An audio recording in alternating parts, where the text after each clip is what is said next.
Hello दोस्तों, कैसे हैं आप सब। आप सभी का बहुत बहुत स्वागत है हमारे YouTube channel study with smartness में। आज का जो टॉपिक है दोस्तों, जनरल साइंस में बहुत ही इम्पोर्टेंट टॉपिक है। जी हाँ दोस्तों, आज का जो टॉपिक है वो है हार्मोन से रिलेटेड। और जैसा कि आप सभी को पता है कि आप कोई भी प्रीवियस ईयर के एग्जाम्स के जो क्वेश्चंस निकाल लीजिए, प्रीवियस क्वेश्चंस, तो उसमें आपको हार्मोन से रिलेटेड 2 से 3 क्वेश्चन जरूर बनते हैं। ठीक है दोस्तों, तो इसीलिए आज इस टॉपिक के ऊपर, हार्मोन टॉपिक के ऊपर हमने पूरा एक वीडियो लेकर आए हैं आपके लिए। प्लीज़ वीडियो को लास्ट तक देखिएगा, पूरा वीडियो देखिएगा और पसंद आने पर प्लीज़ लाइक कमेंट्स करिए और सब्सक्राइब करिए हमारे चैनल को ऐसे ही अच्छी अच्छी जानकारियों को पाने के लिए। ठीक है दोस्तों, तो एग्ज़ाम की डेट्स काफ़ी नज़दीक हैं। अपनी तैयारियों को और आगे बढ़ाइए, मजबूत करिए। और चलिए आज स्टार्ट करते हैं हम आज का हमारा वीडियो, जो कि हार्मोन से रिलेटेड है। तो देखिए दोस्तों, आज का हमारे यहाँ पे फर्स्ट क्वेश्चन है कि रासायनिक दूध किसे कहते हैं। शरीर का रासायनिक दूध किसे माना जाता है। तो करेक्ट आंसर क्या हो जाएगा दोस्तों। तो करेक्ट आंसर हो जाएगा हार्मोन। बहुत इजी क्वेश्चन था, आज आप सबको बन जाना चाहिए था। चलिए, हार्मोन को हम कहते हैं रासायनिक दूध। तो नेक्स्ट क्वेश्चन है हमारा कि हार्मोन्स क्या होते हैं। हार्मोन्स क्या होते हैं, तो इसका आंसर हमें बताना है दोस्तों। तो हार्मोन्स जो होते हैं वो एक कार्बनिक पदार्थ होते हैं। क्या होते हैं दोस्तों, एक कार्बनिक पदार्थ होते हैं, कार्बनिक यौगिक होते हैं हार्मोन्स। ठीक है, चलिए नेक्स्ट क्वेश्चन हमारा बहुत इंपॉर्टेंट क्वेश्चन, ध्यान से देखिएगा। TSH हार्मोन का पूरा नाम क्या है। TSH हार्मोन का पूरा नाम क्या है। सर करेक्ट आंसर दोस्तों थायराइड स्टिमुलेटिंग हार्मोन। अच्छे से याद कर लीजिएगा, एग्जाम में कई बार क्वेश्चन पूछा जा चुका है कि TSH हार्मोन का पूरा नाम क्या है। तो यह है थायराइड स्टिमुलेटिंग हार्मोन। ठीक है, तो ये कहाँ से स्रावित होता है, ये आपका पीयूष ग्रंथि से स्रावित होता है। ठीक है, पीयूष ग्रंथि से स्रावित होता है। तो जो ये थायराइड है वो सिंपली जैसा नाम से स्पष्ट है दोस्तों कि थायरॉक्सिन जो हार्मोन है, इंसुलिन वगैरह जो जितने भी स्रावण होते हैं थायरॉक्सिन से रिलेटेड, वो सारी चीज़ें TSH हार्मोन उसी को नियंत्रित करता है। ठीक है, चलिए आगे बढ़ते हैं। नेक्स्ट क्वेश्चन है ल्यूटेंसिंग हार्मोन क्या है, जिसे हम LH हार्मोन कहते हैं। ठीक है, LH हार्मोन या फिर ल्यूटेंसिंग हार्मोन। तो ये क्या है दोस्तों ल्यूटेंसिंग हार्मोन। ये है इसका ऑप्शन डी इसका करेक्ट आंसर है दोस्तों, कि जो एस्ट्रोजन व प्रोजेस्टेरॉन इसको बनाने में मदद करता है आपका ल्यूटेंसिंग हार्मोन। LH हार्मोन क्या करता है दोस्तों, एस्ट्रोजन व प्रोजेस्टेरॉन्स बनाने में मदद करता है। तो जितने भी हमारे महिला और पुरुष से संबंधित जो हार्मोन्स हैं, जिसकी वजह से शरीर की वृद्धि, शरीर के में जो भी चेंजेस वगैरह होते हैं, वो इसी हार्मोन LH हार्मोन की वजह से हमारे शरीर में नजर आते हैं। चलिए आगे बढ़ते हैं। नेक्स्ट क्वेश्चन है, बहुत इंपॉर्टेंट है। हार्मोन जो कि गुर्दा, रक्त वाहिकाओं, रक्त घटकों पर कार्य करता है, ब्लड कंपोनेंट्स आदि पर कार्य करता है, तो ये और जिससे ये रक्तचाप को भी नियंत्रित बनाता है। तो ये कौन सा हार्मोन है। तो ये कौन सा हार्मोन दोस्तों, इसका करेक्ट आंसर जाएगा option D ADH। ADH hormone है जो कि ब्लड प्रेशर, रक्तचाप को नियंत्रित करता है। गुर्दा, रक्त वाहिकाओं, रक्त घटकों पर भी ये काम करता है, ADH हार्मोन। अब ये ADH हार्मोन क्या होता है दोस्तों, तो ये होता है एंटी ड्यूरेटिक हार्मोन कहते हैं हम ADH हार्मोन को। ठीक है, तो ये भी जो होता है पीयूष ग्रंथि से स्रावित होता है दोस्तों। तो ये जो एंटी ड्यूरेटिक हार्मोन है, ये भी दोस्तों थायरॉक्सिन जो होता है, तो उससे रिलेटेड है। तो एंटी ड्यूरेटिक में क्या होता है कि या तो जो थायरॉक्सिन का जो स्रावण है वो या तो बहुत अधिक होता है या तो बहुत कम होने लगता है, तो इसके इम्बैलेंस होता है। तो यदि थायरॉक्सिन हार्मोन का स्रावण अधिक होने लगता है तो इसे हम कहते हैं हाइपरथायरॉक्सिन वाली कंडीशन कहते हैं। और यदि इसका स्रावण कम होता है तो उसे हम कहते हैं हाइपोथायरॉक्सिन की कंडीशन। ठीक है, तो एडीएच का बेसिकली यहाँ पर जो काम है वो दोस्तों ब्लड प्रेशर आदि से रिलेटेड चीज़ों को नियंत्रित करना। ठीक है, चलिए आगे बढ़ते हैं। पौधे का कौन सा हार्मोन फसलों को गिरने से बचाता है। तो ऐसा कौन सा हार्मोन है दोस्तों, ऐसा कौन सा हार्मोन है जो फसलों को गिरने से बचाता है। तो ये है ऑक्सिन हार्मोन। ठीक है, ऑक्सिन हार्मोन के बारे में जान लीजिए दोस्तों कि इसकी जो खोज थी वो 1880 में की गई थी डार्विन के द्वारा।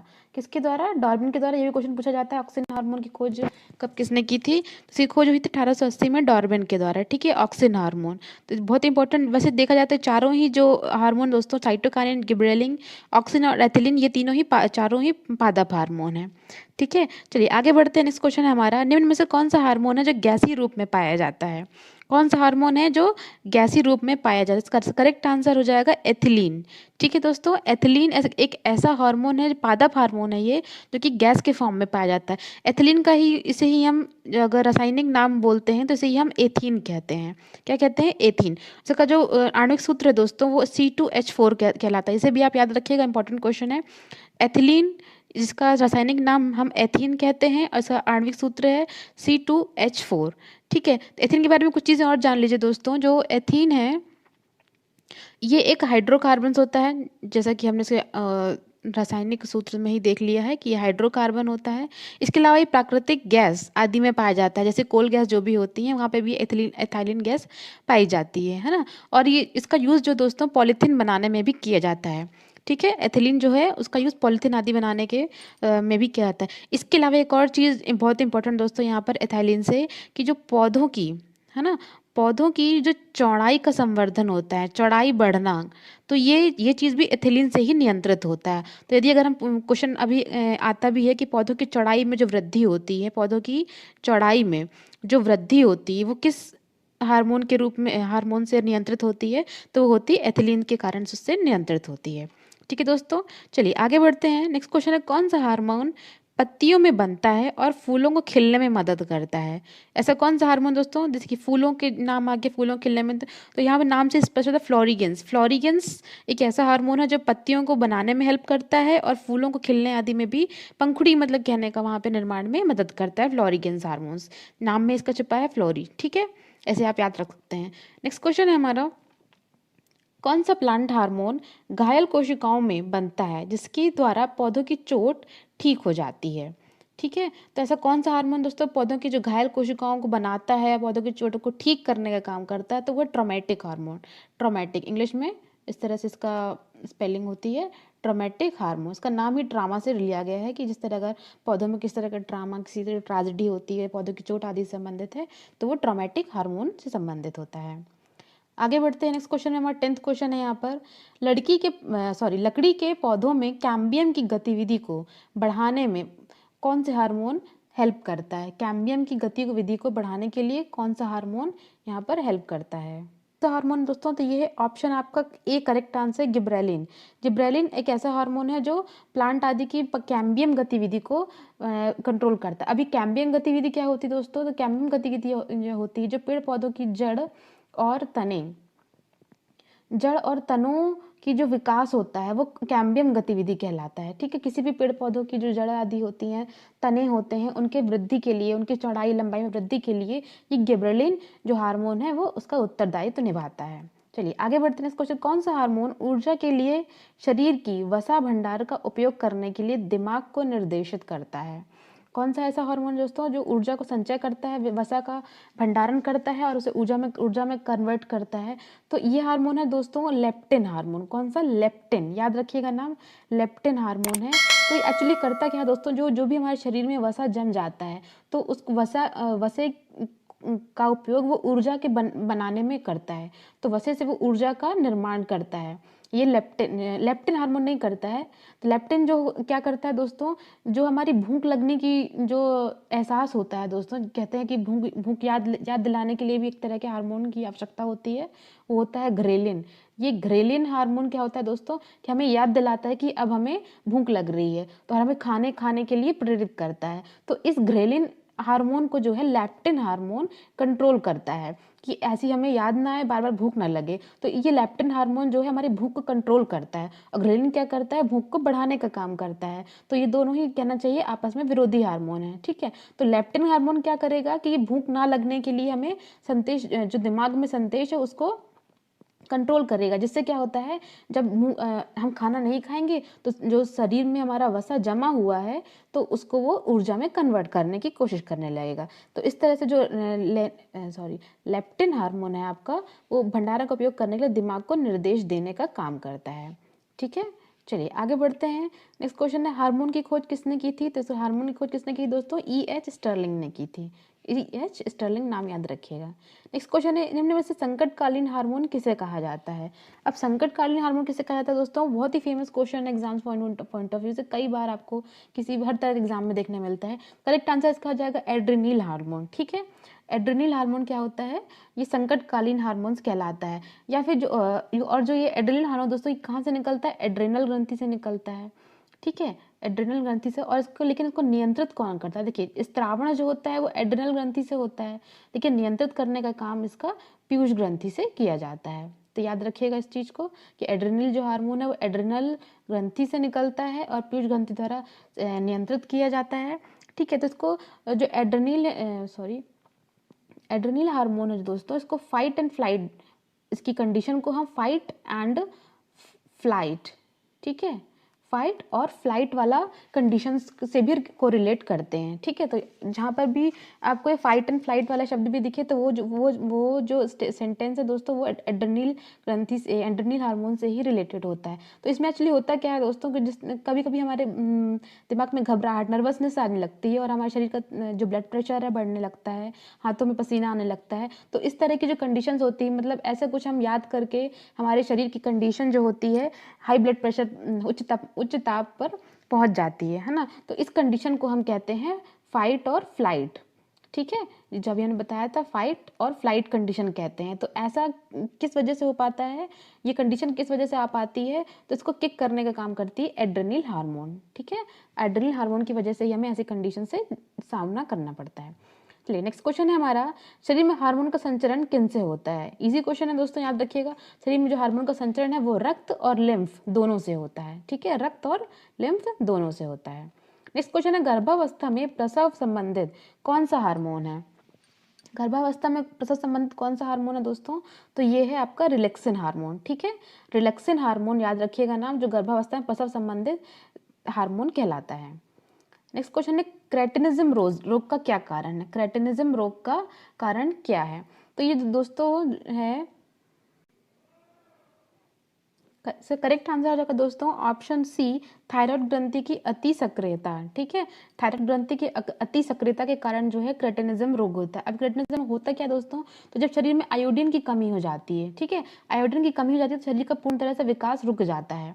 जो बैलेंस से तरह से विकास होना चाहिए शरीर का वो नहीं हो पाता है। तो ऐसा क्यों होता है, थायराइड ग्रंथि की अति सक्रियता के कारण होता है और इसे ही हम कहते हैं क्रेटिनिज्म का रोग, ठीक है। आगे बढ़ते हैं, वक्र में जल के पुनः अवशोषण को नियंत्रित करने वाला हार्मोन कौन सा है। तो करेक्ट आंसर जाएगा दोस्तों option D, anti diuretic hormone, इसके बारे में हमने ऊपर पढ़ा था, एडीएच। तो पुनः जल के पुनः अवशोषण को किससे संबंधित है, ये एडीएच से संबंधित, anti diuretic hormone. Next question है, कुशिंग सिंड्रोम किस अंतःस्रावी ग्रंथि से संबंधित है। तो ये किससे संबंधित है दोस्तों, जो ये पीयूष ग्रंथि से संबंधित है। कुशिंग सिंड्रोम जो है वो पीयूष ग्रंथि से संबंधित। इसमें एक्चुअली होता क्या है दोस्तों, शरीर में जो कार्टिसोल होता है, कार्टिसोल है वो इम्बैलेंस हो जाता है, ठीक है। कार्टिसोल के इम्बैलेंस की वजह से कार्टिसोल हार्मोन जो है वो उसका स्तर बढ़ जाता है, इस वजह से कुशिंग सिंड्रोम टाइप की एक एक्चुअली बहुत खतरनाक बीमारी नहीं है, लेकिन आजकल की पीढ़ी में ये सर्वाधिक पाई गई है। इसमें मोटापे का बढ़ना, तनाव, स्ट्रेस आदि जो होता है उसे ही हम कुशिंग सिंड्रोम के नाम से जानते हैं, ठीक है। आगे बढ़ते हैं, नेक्स्ट क्वेश्चन है हमारा, उस ग्रंथि का नाम बताएं जो द्रव संतुलन को विनियमित करने के लिए गुर्दे पर कार्य करती है। संतुलन को नियमित करने के लिए गुर्दे पर कौन सी ग्रंथि कार्य करती है दोस्तों, तो यह है हाइपोथैलेमस ग्रंथि, ठीक है। हाइपोथैलेमस ग्रंथि है जो द्रव संतुलन करती है, पसीने आदि से भी संबंधित है दोस्तों, पसीने का निकलना वो सब भी हाइपोथैलेमस ग्लैंड ही हमारा नियंत्रित करती है। इस क्वेश्चन, उस हार्मोन का नाम बताएं जो हृदय गति, सांस लेने की दर, रक्तचाप और कार्बोहाइड्रेट के चयापचय को नियंत्रित करती है। ये भी अच्छा क्वेश्चन, याद रखिएगा। इसका आंसर हो जाएगा अधिवृक्क हार्मोन, जिसे कहते हैं एड्रेनलिन, ठीक है। इसका आंसर अधिवृक्क हार्मोन हो जाएगा। इस क्वेश्चन है, आरएनए और प्रोटीन में बनाने वाले कौन से हार्मोन है जो उपयोगी है। आरएनए प्रोटीन को कौन से हार्मोन बनाते हैं, तो ये कौन से हार्मोन है दोस्तों, गिब्रेलिन इसका हार्मोन, इसका आंसर दोस्तों गिब्रेलिन जो है दोस्तों आरएनए और प्रोटीन दोनों को बनाने में काम करता है। और गिब्रेलिन जो जिसे हम बोलते हैं जीव द्रव्यवादी होता है, और उसमें कोशिका विभाजन जो होता है, कोशिका विभाजन में यही गिब्रेलिन से हेल्प करता है, ठीक है। तो आरएनए प्रोटीन बनाने में, उसके अलावा अगर क्वेश्चन आ जाए कि कोशिका विभाजन में, पादप कोशिका विभाजन में कौन सा जो है हार्मोन आपका हेल्प करता है, तो वो है आपका गिब्रेलिन या जिब्रेलिन हार्मोन, ठीक है। आगे बढ़ते हैं, वह कौन सा हार्मोन है जो बीज को शुष्क अवस्था में रखता है। तो वह कौन सा हार्मोन है दोस्तों जो शुष्क अवस्था में रखता है बीज को? तो यह एब्सिसिड हार्मोन। एब्सिसिड हार्मोन भी पादप हार्मोन से ही पादप हार्मोन है दोस्तों। तो जो एब्सिसिड हार्मोन है एक तरह से वृद्धि रोधक हार्मोन कहलाता है। वृद्धि रोधक हार्मोन जो एब्सिसिड हार्मोन है आपका वृद्धि रोधक हार्मोन कहलाता है, जो ये पौधों की वृद्धि को रोकने का काम करता है और जो हमारे वाष्पोत्सर्जन की क्रिया होती है पत्तियों से उसको भी कंट्रोल करने का काम करता है। किस तरह से? ये रंध्रों को बंद कर देता है जिससे वाष्पोत्सर्जन की क्रिया हमारी धीमी पड़ जाती है। तो इसलिए इसे वृद्धि रोधक हार्मोन का नाम दिया गया है, एब्सिसिडिक हार्मोन। अब देखिए दोस्तों, जो वृद्धि माप, यहाँ पर एक बात आ रही है वृद्धि मापन की। तो वृद्धि मापन के लिए हमारा कौन सा यंत्र यूज होता है दोस्तों? तो इसका भी आंसर हमें पता होना चाहिए। वृद्धि मापन, जो पौधों के वृद्धि मापन के लिए दोस्तों ऑक्सेनोमीटर, ऑक्सेनोमीटर का उपयोग किया जाता है। याद रखिएगा, बहुत इंपॉर्टेंट टॉपिक है ये। ऑक्सेनोमीटर का उपयोग वृद्धि मापन के लिए किया जाता है। ठीक है, जिसका करेक्ट आंसर आपका एब्सिसिड हार्मोन है, जो कि एक वृद्धि रोधक हार्मोन कहलाता है। नेक्स्ट क्वेश्चन है, प्रकाशानुवर्ती संचलन किसके द्वारा नियंत्रित किया जाता है? तो प्रकाशवर्ती संचलन दोस्तों किसके द्वारा? ये ऑक्सीजन के द्वारा नियंत्रित किया जाए। प्रकाशवर्ती संचलन कहा जाए, प्रकाश संश्लेषण क्रिया कहा जाए, है ना। तो इन सब का आंसर क्या है? ये ऑक्सीजन हार्मोन जो है उसे नियंत्रित करता है। नेक्स्ट क्वेश्चन है हमारा, पादप वृद्धि अनुमापन के साथ किस भारतीय वैज्ञानिक का नाम जुड़ा है? पादप वृद्धि अनुमापन की जब बात हो रही है दोस्तों, तो यहाँ पे तो भारतीय वैज्ञानिक जो है जेसी बोस, ऑप्शन सी इसका करेक्ट आंसर दोस्तों। जेसी बोस का नाम सबसे पहले आता है, जिन्होंने भारतीय जीव विज्ञान के क्षेत्र में बहुत बड़ा काम किया है। ठीक है, तो जेसी बोस जो ही है वो व्यक्ति दोस्तों जिन्होंने 1901 में बताया था कि पौधों में भी जान बसती है। ये स्टेटमेंट याद रखिएगा दोस्तों कि पौधों में भी जान बसती है। ये स्टेटमेंट जेसी बोस के द्वारा दिया गया है। एग्जाम में भी कई बार ये स्टेटमेंट आता है, तो इसे याद रखिएगा। ठीक है, तो जेसी बोस हैं जिन्होंने बताया कि पौधों में भी जान बसती है और वृद्धि अनुपालन में अपना बहुत ही अहम भूमिका निभाई है। ठीक है, आगे बढ़ते हैं नेक्स्ट क्वेश्चन में। हमारा नेक्स्ट क्वेश्चन है कि यकृत में संपन्न ग्लूकोजेनेसिस के लिए आवश्यक हार्मोन कौन सा है? तो ग्लूकोजेनेसिस के लिए तो कौन सा हार्मोन दोस्तों? ये ग्लैकोन हार्मोन यूज किया जाता है। ठीक है दोस्तों, आई होप आपको हमारे क्वेश्चंस पसंद आए होंगे दोस्तों। प्लीज़ चैनल को लाइक सब्सक्राइब करें और पूरा वीडियो देखने के लिए आप सभी का बहुत बहुत धन्यवाद। मिलेंगे फिर से एक नए वीडियो में कुछ अलग अलग तरह के क्वेश्चंस के साथ। तब तक के लिए धन्यवाद दोस्तों।